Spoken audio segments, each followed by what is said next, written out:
మీరు కొత్తగా business start చేయాలనుకుంటున్నారా? మార్చ్ 16-17 హైటెక్స్ లో ఫ్రాన్సెస్ ఇండియా బిగ్గెస్ట్ ఫ్రో ఎక్స్పో. ఏ ప్రభుత్వం అయినా సంక్షేమ కార్యక్రమాలు అమలు చేయాలి, పేదరిక నిర్మూలన కార్యక్రమాలు అమలు చేయాలి. ఏ రోజైతే పేదరికం పోతుందో, పని చేయడానికి పని దొరుకుతుందో, ఉద్యోగ కల్పన జరుగుతుందో, ఉండటానికి ఇల్లు, తినటానికి తిండి, కట్టుకోవడానికి బట్ట ఉండాలన్న మహాశయుడి ఆశయాలు రామారావు గారు పాటించారు.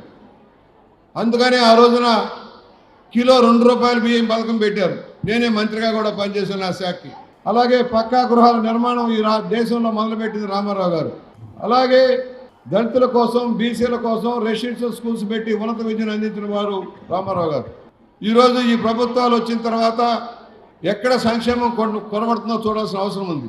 ఒకసారి పునరాలోచన చేయడం కోసం మనం 5 సంవత్సరాలు రాష్ట్ర విభజన తర్వాత అనేక ఇబ్బందుల్లో ఉన్న మన రాష్ట్ర ప్రభుత్వం, ఆదాయాలు లేవు, విభజన వల్ల మనం నష్టపోయాం. దాన్ని తట్టుకుంటూ అభివృద్ధి చేసే కార్యక్రమాన్ని చంద్రబాబు గారు అమలు చేశారు. రామారావు గారి ఆశయం తినడానికి తిండి, కట్టుకోవడానికి బట్ట, ఉండటానికి ఇల్లు. ఆ పక్కా గృహాల నిర్మాణం టిట్కో ఇళ్లపైన చంద్రబాబు గారు పూర్తి చేస్తూ ఉన్నారు. ఎందుకని టిట్కో ఇళ్ళు మీకు ఇవ్వలేకపోతున్నారు ఈ ప్రభుత్వం? డబుల్ బెడ్రూమ్లు, సింగిల్ బెడ్రూమ్లు బ్రహ్మాండమైన ఇల్లు కడితే 5 సంవత్సరాలుగా ఇల్లు మీకు ఇవ్వడంలో వైఫల్యం చెందారు. జగనన్న కాలనీలు అన్నారు, దగా చేశారు. ఈరోజు జగనన్న కాలనీల పేరుతో ఎంత దగా జరిగిందో మీరు చూశారు. ఎక్కడో ఊరికి 40-30 కిలోమీటర్ల దూరంలో కారు చౌక భూముల్ని అధిక ధరకు కొని కోట్లు సంపాదించుకున్నారు వైఎస్ఆర్ పార్టీ నాయకులు. సెంటు భూమి ఇవ్వలేని దౌర్భాగ్య స్థితిలో ఉన్నారు. రోడ్లు లేవు, కాలువలు లేవు, కరెంటు లేదు.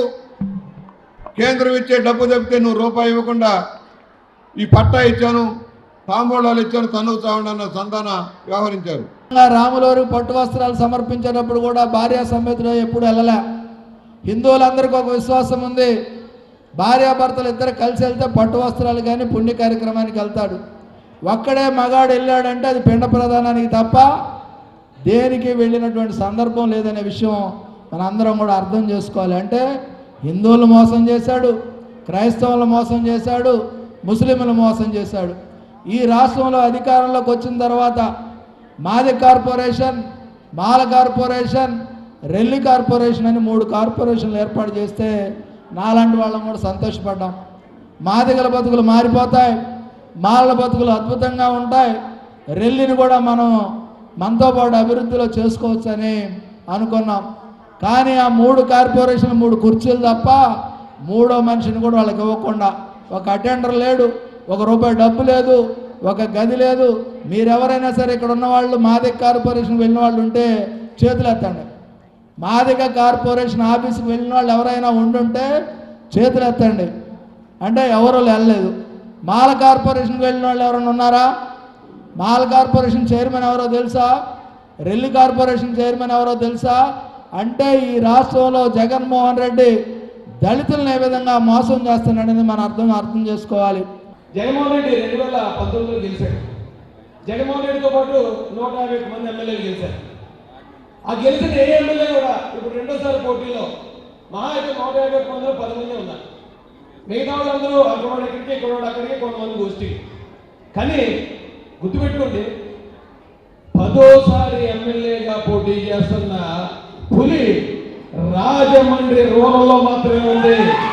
10వ ఒకటోసారి రెండోసారి కాదు, 10 సార్లు పోటీ చేసిన ఆ నాయకుడు 6 సార్లు గెలుపొందాడంటే ఆ నాయకుడికి ఎంత ప్రజాదరణ లేకపోతే గెలుస్తాడండి?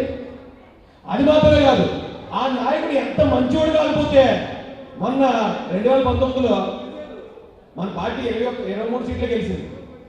23 సీట్లు గెలిస్తే ఆ 23 సీట్లలో అంటే జగన్మోహన్ రెడ్డి చాలా అబద్ధాలు చెప్పాడు. మా సెన్నాన్ని చంపేసాడు, నేను ఏడ్చాడు, నన్ను కోడికత్తో పొడిచేవాడు రామాడు.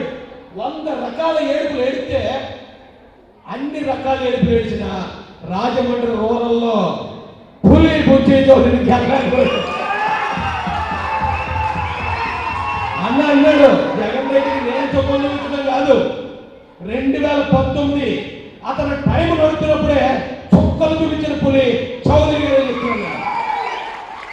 దాంతోపాటు 2019లో జనసేన పార్టీ విడిగా పోటీ చేసింది, అవునా కదా? జనసేన పార్టీ విడిగా పోటీ చేసినా, అతను అబద్ధాలు చెప్పినా, అన్ని ఏడుపులు ఏడ్చినా ఇక్కడ బుచ్చి చౌదరి గారిని గెలవలేకపోయాడు.